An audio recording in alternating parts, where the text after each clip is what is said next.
இன்றைக்கி நம்ம ஜாங்கிரி எப்படி செய்யலான்னு பார்க்கலாம். அதுக்கு தேவையான பொருட்கள் என்னென்னு பார்க்கலாமா?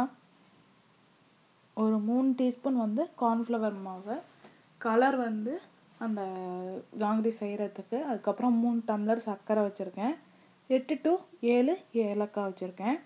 அப்புறம் இது 1 டம்ளர் எடுத்திருக்கேன். நான் 1 டம்ளர் உளுந்து ஊற வச்சுருக்கேன். எண்ணெய் பொரிக்கிறதுக்கு வச்சுருக்கேன். இப்போ ஃபஸ்ட்டு எப்படி செய்யலான்னு பார்க்கலாம். ஃபஸ்ட்டு நம்ம இப்போ சர்க்கரை பாகு அதுக்கு காய்ச்சிக்கலாம். இப்போ நான் சர்க்கரை போட்டு ஒரு 1.5 டம்ளர் தண்ணி அதில் ஊற்றிருக்கேன். நான் 1 டம்ளர் தண்ணி விட்டு நல்லா கைவிடாமல் கிண்டிக்கிட்டே இருக்கணும்.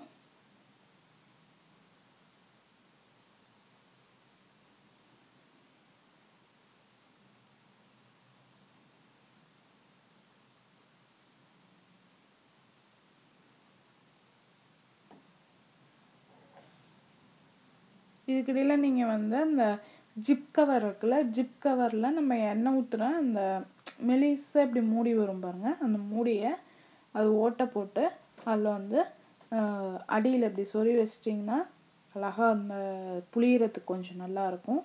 இப்போ அந்த இதில் ஏலக்காவை நசுக்கி போட்டிருக்கோம். இதுக்கிடையில் நீங்கள் கிரைண்டரில் அந்த பருப்பை அதில் இருக்க தண்ணியெல்லாம் நல்லா வடிச்சிட்டு பருப்பை போட்டு தளிச்சு கொஞ்சம் கொஞ்சமாக லைட்டாக ஒரு 4 டீஸ்பூன் 5 டீஸ்பூன் தளிச்சா போதும். இப்போ பாருங்கள், அந்த பாகு அந்த கம்பி பதத்துக்கு கொஞ்சம் முன்னாடி வந்துடுச்சு. இப்போ பாருங்கள், மாவை நல்லா தண்ணி தளித்து தான் நான் ஆட்டியிருக்கேன். அதில் இப்போ கார்ன்ஃப்ளவர் மாவு போட்டிருக்கேன், கலர் போட்டிருக்கேன். வேறு எதுவுமே போட தேவையில்ல. இதை நல்லா கலந்துக்கலாம். நம்ம நல்லா கலந்து இதை அப்படியே வச்சுக்கோங்க, சைடில் வச்சுக்கோங்க. இப்போ பாவும் காஞ்சிடுச்சு. இந்த பாவையும் காய்ச்சி சைடில் வச்சுக்கோங்க. இப்போ பாருங்கள், இந்த அந்த பாக்கெட்டில் நான் அந்த இது போட்டிருக்கேன், அந்த மேலே மூடி வச்சு. இப்போ இது ஒரு கப்பில் இல்லை ஒரு டம்ளரில் வச்சு அந்த மாவு உள்ளார போகிறதுக்கு கொஞ்சம் ஈஸியாக உங்களுக்கு நல்லாயிருக்கும். இப்போ எண்ணெய் ரொம்ப காயக்கூடாது, ரொம்ப ஸ்லோவில் இருக்கணும். காயறதுக்கு மொதல் ஸ்டேஜில் இருக்கணும், அப்போ தான் நல்லா வரும். இங்கே பாருங்கள், அப்படியே புளியலாம், முறுக்கு புளியிற மாதிரி உங்களுக்கு எப்படி வேணுமோ அப்படி புளிஞ்சுக்கோங்க. முறுக்கு புளியிற மாதிரி புளிஞ்சால் போதும். ஃபஸ்ட்டு ஒரு ரவுண்ட் மாதிரி போட்டு அதை சுற்றி ரவுண்டாக கொஞ்சம் ஒரு ஃபஸ்ட்டு 2-3 அப்படி தான் வரும். அதுக்கப்புறம் நல்லா வந்துடும்.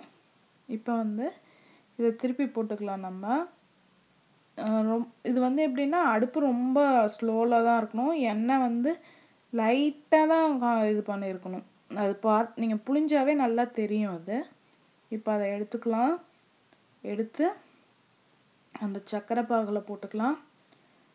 அது ஒரு 10 நிமிஷம் அதில் ஊறிட்டு அதுக்கப்புறம் அதை நீங்கள் எடுத்து இந்த இதில் வச்சுக்கலாம்.